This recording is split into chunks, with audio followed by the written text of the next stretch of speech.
I was the survivor of a politically motivated shooting in 2017.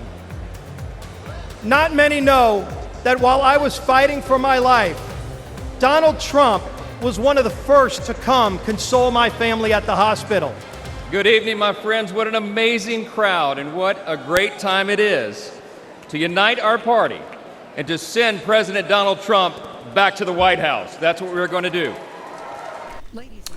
Talking America First principles on day 2 of the Republican National Committee.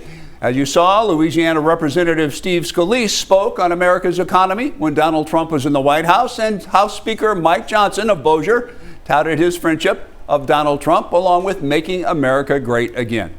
And here's a live look at the RNC in Milwaukee, day 2 of Republicans pushing for saving America by electing Donald Trump.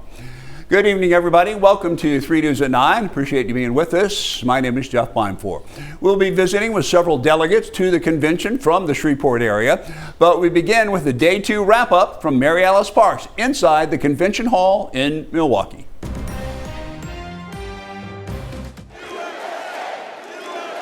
Cheers as former President Donald Trump made a dramatic entrance to his party's convention in Milwaukee, ear bandaged, wounded from that assassination attempt. Trump's newly minted running mate, Ohio Senator J.D. Vance, returning to the Pfizer Forum this afternoon. Vance had in 2016 called Trump dangerous and unfit, but in the Senate now, a fierce defender of the former president. This year telling our George Stephanopoulos had he been the vice president, he would not have certified the 2020 election results, despite Joe Biden's clear win. He would have let Congress decide. If I had been vice president, I would have told the states like Pennsylvania, Georgia, and so many others that we needed to have multiple slates of electors, and I think the U.S. Congress should have fought over it from there. The first night of the convention, an appeal to Democrats' base. Teamsters President Sean O'Brien addressing Republicans, the first boss from the powerful union to do so. Today, the Teamsters are here to say we are not beholden to anyone or any party. Democrats pushing back. The head of the AFL-CIO in Milwaukee, alongside Democratic leaders, calling Biden the most pro-union president in history. Will my life be better when Trump lets my company force me to work overtime without overtime pay? President Biden back on the campaign trail in Nevada. Of course, here's what he thinks of black jobs. I love this phrase, black jobs. Tells a lot about the man and about his character. Folks, I know what a black job is. It's the Vice President of the United States. She's not only a great Vice President, she could be President of the United States. Tonight we are expecting to hear from some of Trump's former opponents, including Nikki Haley, the party clearly wanting to send a message that they are united behind the former president. Mary Alice Parks, ABC News, Milwaukee. And we continue our coverage of the Republican National Convention. Joining me in the studio tonight, State Representative Tammy Phelps from District 3. Thank you for being here. Thank you, Jeff. All right, it's always a pleasure, Tammy. And also joining us via live Zoom from the convention floor is Louis Avalone from the Caddo Parish Republican Party. Louis, another big day in Milwaukee. Another great day here in Milwaukee for convention goers, delegates and guests alike.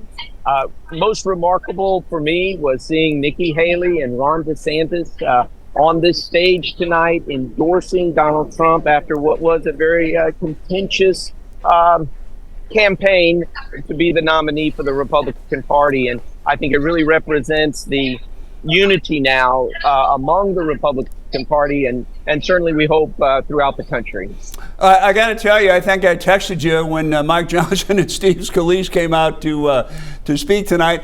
There was cutaways, very close-ups of you waving your banners there on the floor. Yeah, absolutely. The Louisiana delegation went wild when Representative Steve Scalise and, of course, our very own Speaker Mike Johnson stood up, and he's just been fantastic. And the Louisiana representation here at this delegation has been outstanding.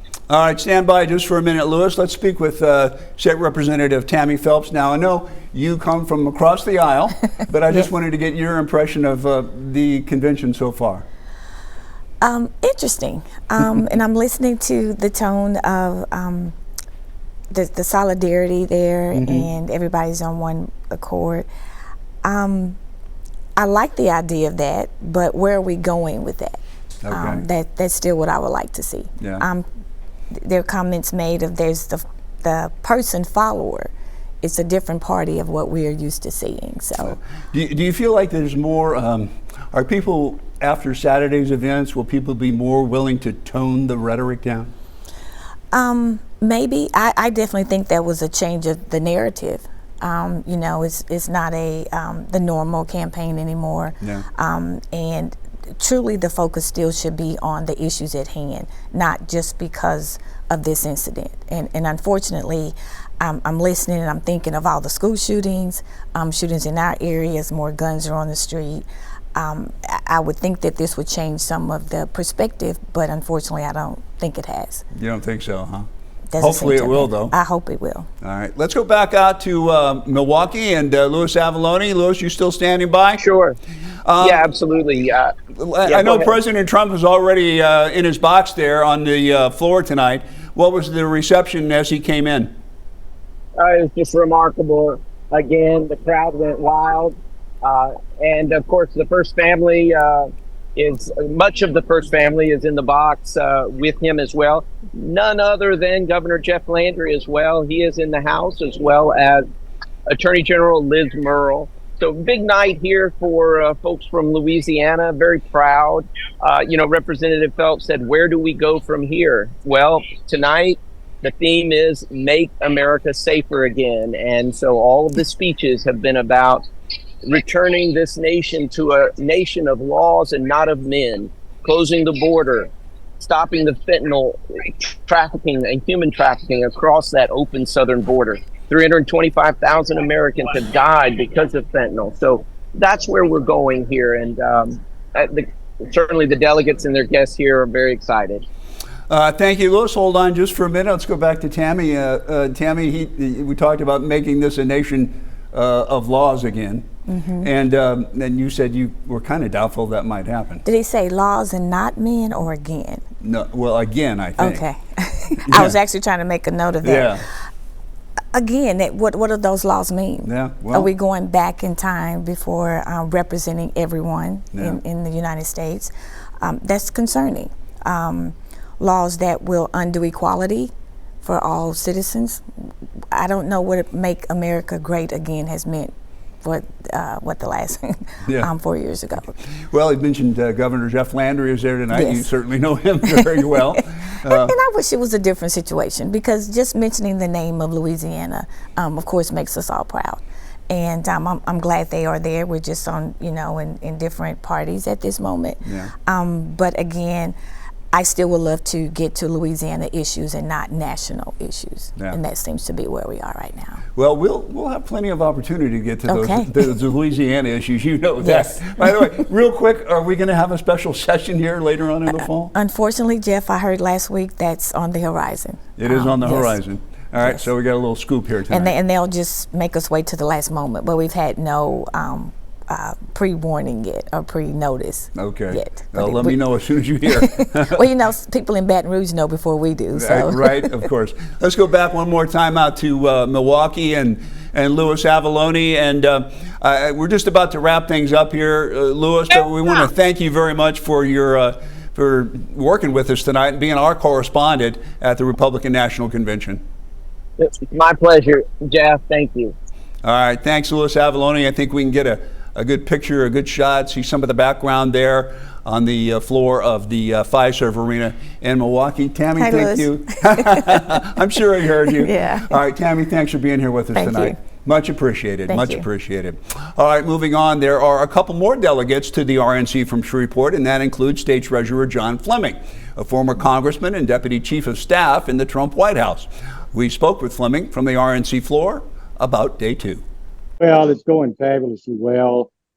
We had kind of a slightly sober attitude last night, seeing our future president with a bandage over his ear, nearly killed in an assassination attempt. But he's upbeat and everybody else is upbeat. And today, we're really beginning the jubilation. We've got our selectee, our nominee for president and for vice president. And the polls are looking great. Also acting as a delegate to the RNC is Shreveport's Elizabeth Ursoff. She stepped out into a hallway to get away from some of the noise inside. She told me she saw Saturday's Trump rally from the air as she flew into Milwaukee, calling that surreal, and then discussed her convention experience so far. Of course, the Trump family came in toward the end, and it was just, I don't think there was a dry eye in the whole arena. It's been an upbeat attitude. Everyone's happy to be here. We're all behind him and we're supporting him. And I think it was a sad thing that happened, and everyone's really sad about, the loss of life that occurred that day. But to have him have gone through that and to come here just to show people that he cares about us and he's into this campaign and he wants to win it to make America better. It's been really awesome. It's a very different convention than what I thought it would be. And we'll be checking in with Elizabeth and John again over the course of the next couple of days.